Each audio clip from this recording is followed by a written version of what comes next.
YCP మీద red book రాజ్యాంగం నడుపుతున్నారు. మా విద్యార్థి నాయకుడు కొండారెడ్డి మీద అక్రమ కేసు పెట్టారు. జోగి రమేష్ మీద దారుణమైనటువంటి కేసులు పెట్టారు. అదే సందర్భంలో జోగి రమేష్ని అరెస్ట్ చేసి వాళ్ళ కొడుకులు కూడా ఇబ్బంది పెడుతున్నారు.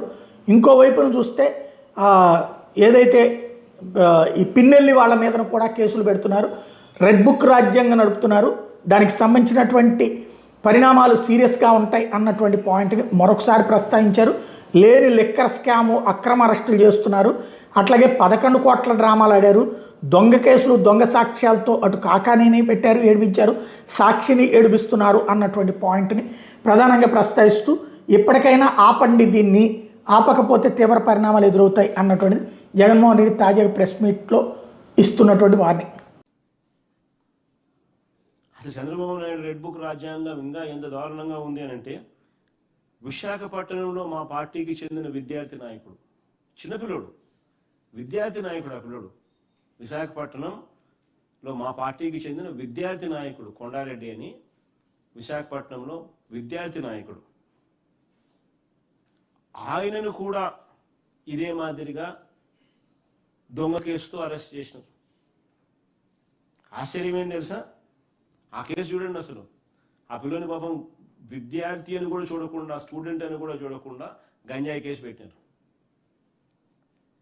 ఆశ్చర్యం తెలుసా? ఆ కేసులో రైల్వే న్యూ కాలనీలో పట్టుకున్నామంటూ ఎఫ్ఐఆర్ రాసినారు. రైల్వే న్యూ కాలనీలో పట్టుకున్నామంటూ ఎఫ్ఐఆర్ నమోదు చేసినారు. ఆశ్చర్యం ఏమిటో తెలుసా? తీరా తన ఇంటి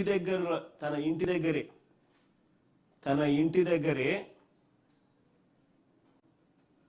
దగ్గరలో ఉన్న టిఫిన్ సెంటర్కు కొండారెడ్డి వెళ్తుండగా మద్దిలపాలెం వద్ద అడ్డగించి మరీ అదుపులోకి తీసుకున్నట్టు సీసీ కెమెరా ఫుటేజ్ ఉంది. ఇంకా ఆశ్చర్యం ఏమిటో తెలుసా? తీసుకొని పోలీస్ స్టేషన్కు తీసుకొని పోయినట్టు కూడా సీసీటీవీ ఫుటేజ్ ఉంది. ఇంకా ఆశ్చర్యం ఏమిటో తెలుసా? పోలీస్ స్టేషన్లో ఆ పిల్లోని పెట్టుకొని ఆ పిల్లోని బైక్ 14 కిలోమీటర్లు తీసుకొని పోయినారు రైల్వే న్యూ కాలనీ లేకి. ఆ బైక్లో జీపీఎస్ ట్రాకర్ ఉంది కాబట్టి పోలీస్ స్టేషన్ నుంచి అక్కడికి బైక్ పోయినట్టు జీపీఎస్లో ట్రాక్ అయింది.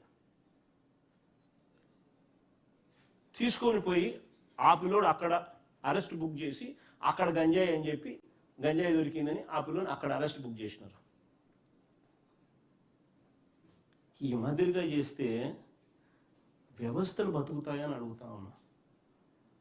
ఒక చిన్న పిల్లోని పట్టుకొని ఇరికిచ్చే కార్యక్రమం, లైఫ్ను రూయిన్ చేస్తున్నామన్న కనీసం ఏమాత్రం కూడా కనీసం కొద్దిగా గిల్టీ కాన్షియస్ కూడా లేకుండా రెడ్ బుక్ రాజ్యాంగం.